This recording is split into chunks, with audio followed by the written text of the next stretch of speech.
أما بعد أعوذ بالله من الشيطان الرجيم بسم الله الرحمن الرحيم ألا إن أولياء الله لا خوف عليهم ولا هم يحزنون صدق الله العظيم.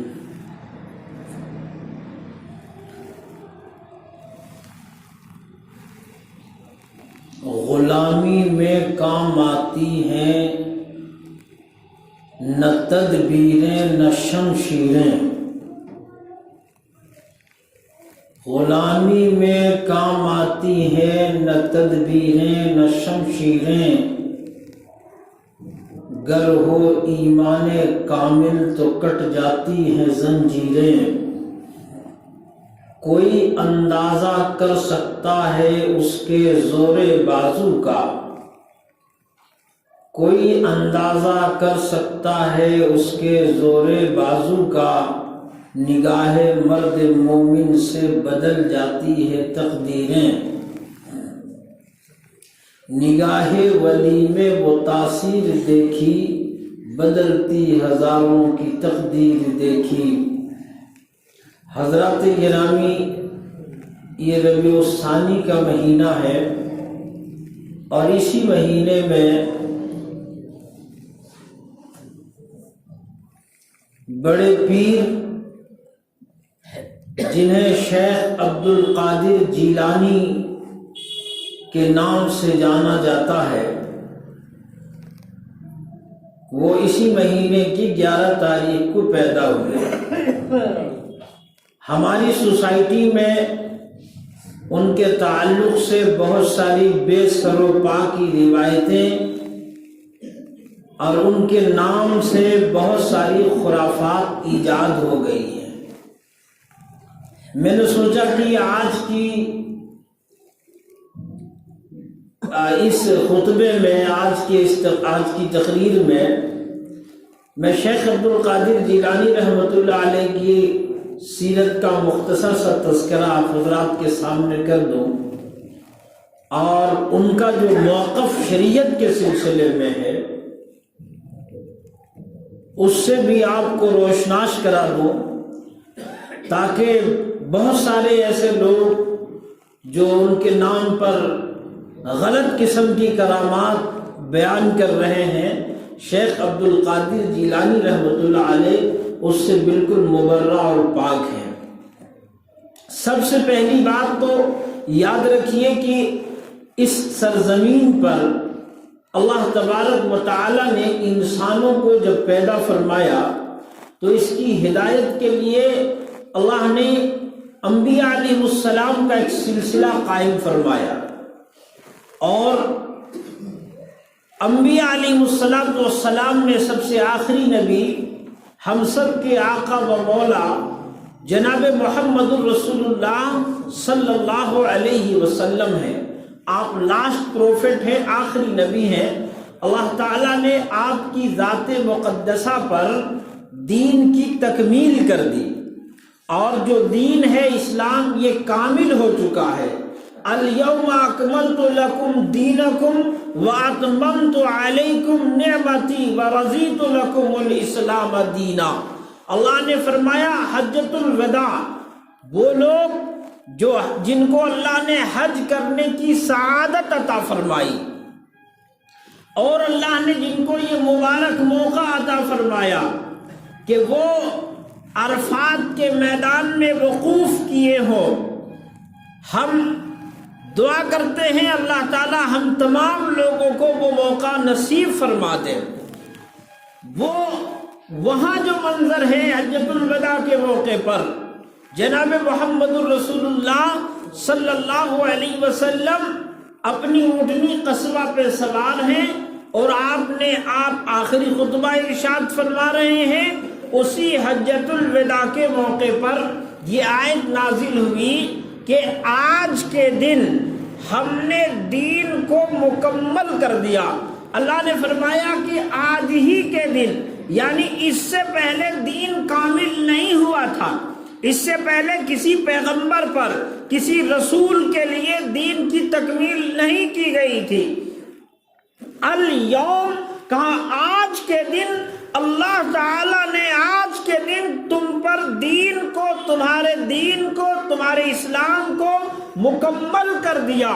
اور اگر تم رضا چاہتے ہو یا کائنات کے لوگوں کو، سنسار میں بسنے والے انسانوں کو ایک پیغام دیا گیا، الیوم اکملت لکم دینکم واتممت علیکم نعمتی، اور تم پر اے نبی کریم صلی اللہ علیہ وسلم، اے میرے محبوب، میرے پیغمبر، ہم نے اپنی نعمتیں تمام کر دی، اتمام نعمت ہو چکی ہے۔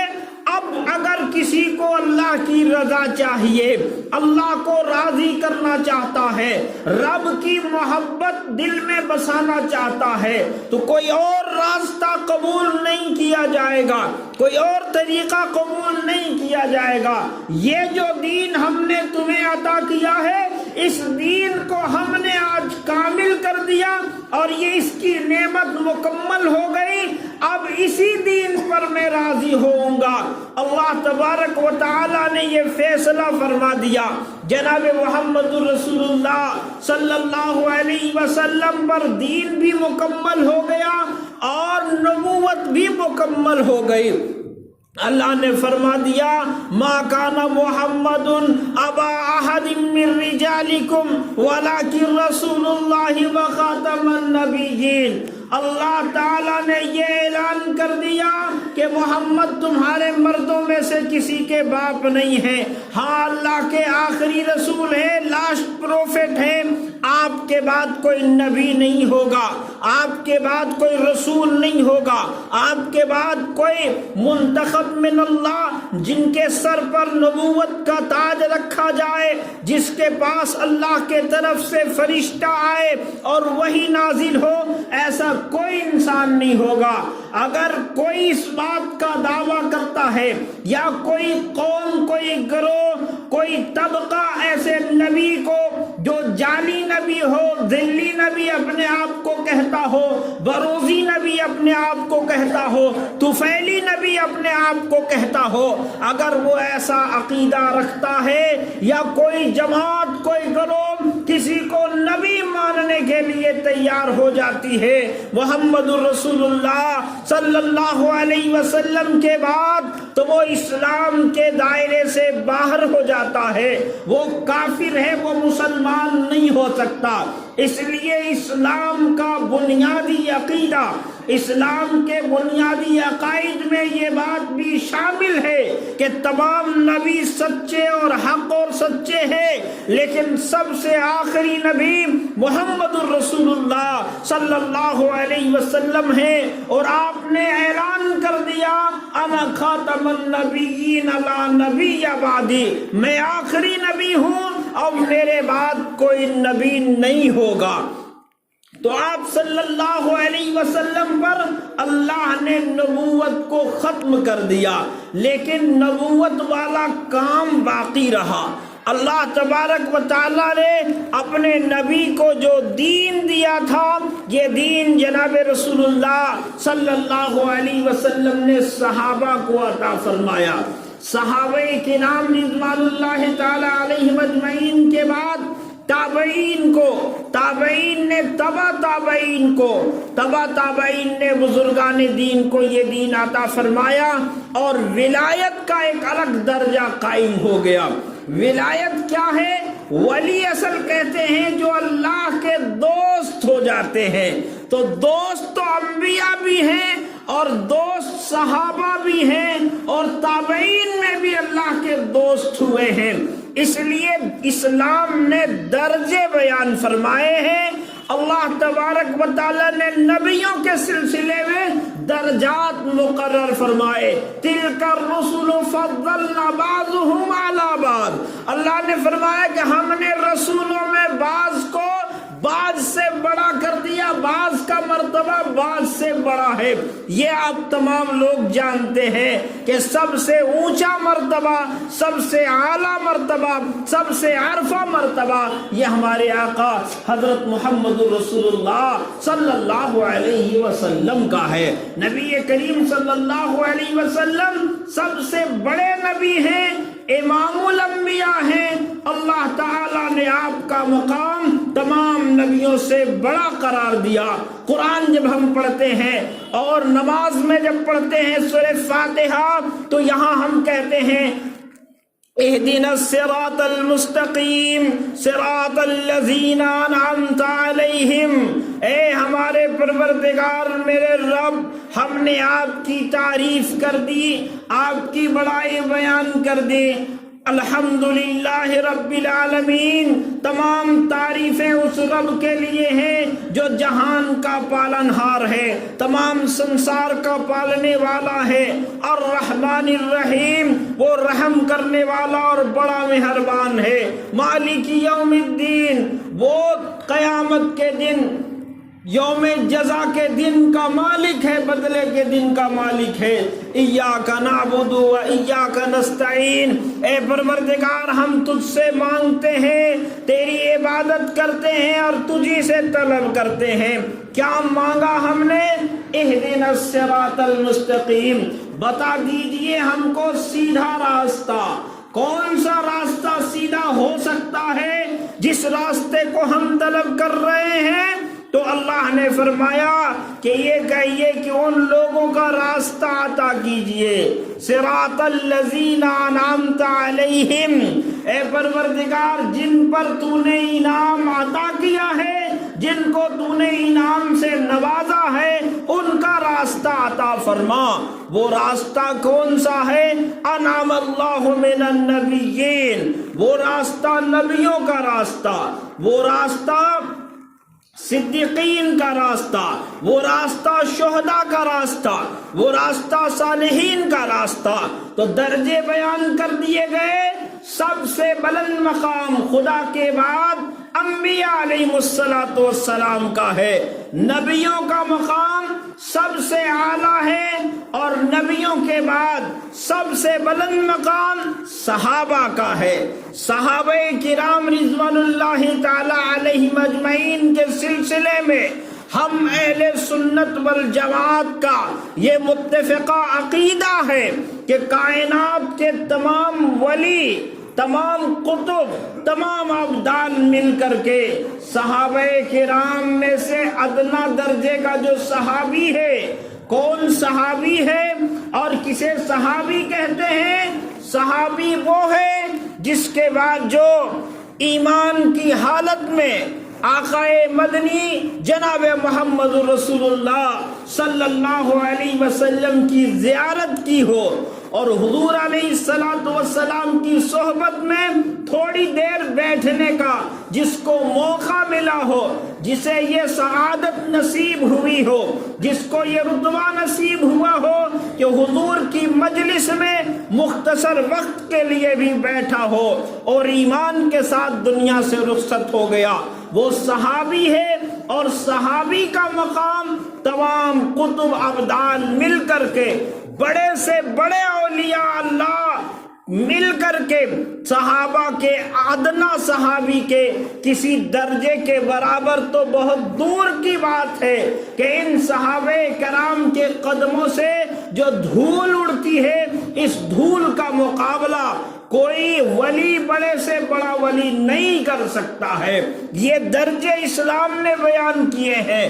اور پھر جنہوں نے صحابہ کو دیکھا، صحابہ سے فیضیاب ہوئے ہیں، صحابہ سے تعلیم حاصل کرنے کا موقع ملا ہے، اسے تابعی کہتے ہیں۔ اور پھر جنہوں نے تابعی کے ساتھ مل کر کے اس سے تعلیم حاصل کی اور اس سے فیض حاصل کیا، اس سے کچھ حاصل کیا، وہ تبع تابعین ہیں۔ یہ درجے ہیں۔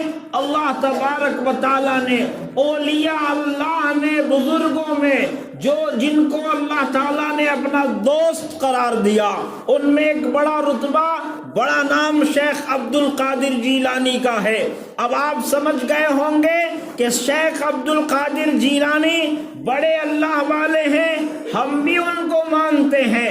اللہ تعالیٰ نے بڑا مقام عطا فرمایا، بڑے علم والے ہیں، اور اللہ رب العزت کے یہاں بڑی مقبولیت انہیں حاصل ہے۔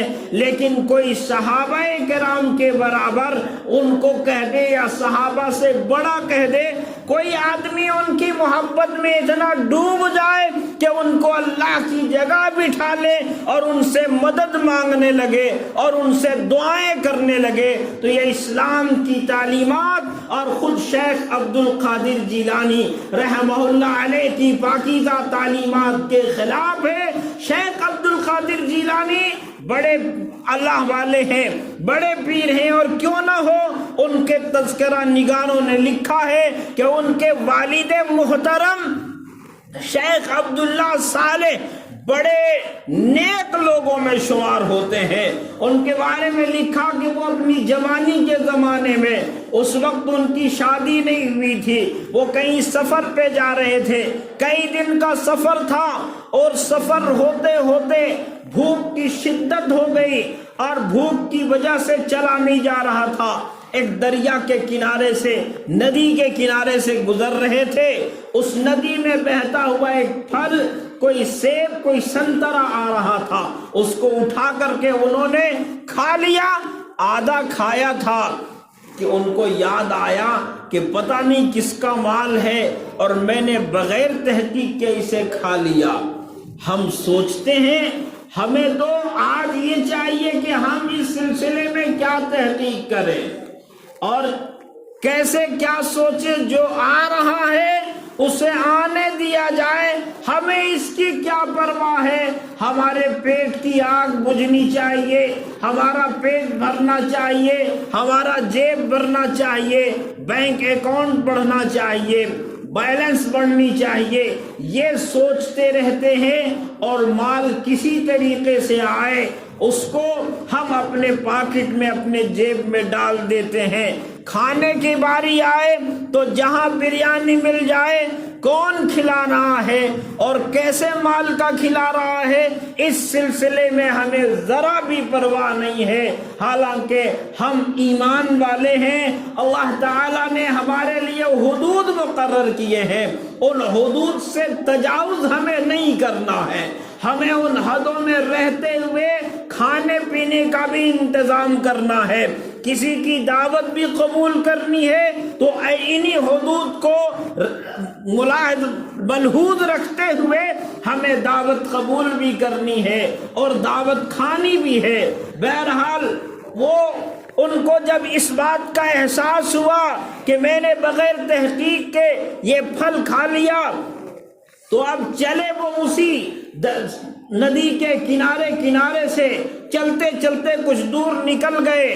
کچھ دور جانے کے بعد ایک باغ نظر آیا، اس باغ میں دیکھا کہ ایک بزرگ، وہ بھی اللہ والے، وہ بھی بیٹھے ہوئے ہیں، تو ان سے انہوں نے دریافت کیا کہ شاید یہ پھل آپ کے باغ کا ہے، اور یہیں سے بہہ کر کے وہ چلا جا رہا تھا اور میں نے اٹھا کر کے کھا لیا، میں اس کا معاوضہ دینے آیا ہوں یا معافی لینے آیا ہوں کہ آپ اسے معاف کر دیں، درگزر کر دیں۔ تو انہوں نے کہا کہ جب تم آ ہی گئے ہو تو سنو، اب ہم اس کا معاوضہ تم سے نہیں لیں گے، ہم اس کی سزا جو مقرر کرتے ہیں اس سزا کو تم قبول کر لو۔ تو کیا سزا ہے؟ ان کے نزدیک آخرت کی جواب دہی، آخرت کی پکڑ یہ بڑی چیز تھی، اس لیے دنیا کی بڑے سے بڑے سزا کو قبول کر لیتے تھے کہ آخرت میں اللہ تعالیٰ نہ پکڑے، اللہ رب العزت کی پکڑ سے ہم بچ جائیں آخرت میں۔ تو انہوں نے کہا کہ بھئی اس کے عوض میں آدھا ہی سیب تو کھایا تھا یا بہہ کر کے گیا تھا، وہ ان کے حق کا بھی نہیں تھا۔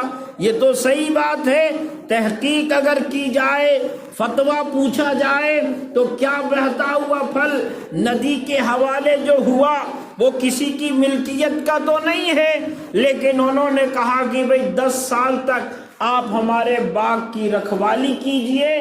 تو چنانچہ وہ 10 سال تک شیخ عبد القادر جیلانی کے والد محترم 10 سالوں تک اس باغ کی باغبانی اور پاسبانی کرتے رہے، یعنی مالی کا کام کرتے رہے۔ 10 سال گزر جانے کے بعد اس باغ کا مالک ایک روز آیا اور آ کر کے اس نے کہا کہ اے نوجوان، ذرا ایک میٹھا پھل توڑ کر کے لاؤ۔ وہ لے کر کے آئے تو اس نے کھایا تو وہ پھل کھٹا نکل آیا۔ انہوں نے کہا کہ تم اتنے دن سے یہاں کام کر رہے ہو، تمہیں اس بات کا بھی اندازہ نہیں ہے کہ کس درخت کا پھل میٹھا ہے اور کس درخت کا پھل ترش ہے، کھٹا ہے؟ تو انہوں نے بتایا کہ دیکھیے، آپ نے مجھے باغبانی کے لیے رکھا ہے، چکھنے کے لیے تو رکھا نہیں ہے کہ ہم چکھ کر کے بتاتے رہیں کہ کون سے پیڑ کا، کون سے درخت کا پھل میٹھا ہے اور کون سے درخت کا پھل کھٹا ہے۔ یہ تو مجھے اس بات کا اندازہ نہیں ہے، اتنے سالوں سے میں یہاں باغبانی کر رہا ہوں، لیکن آج تک میں نے کسی باغ کے کسی پھل کو چکھا نہیں ہے، نہ کسی پھل کو توڑا ہے۔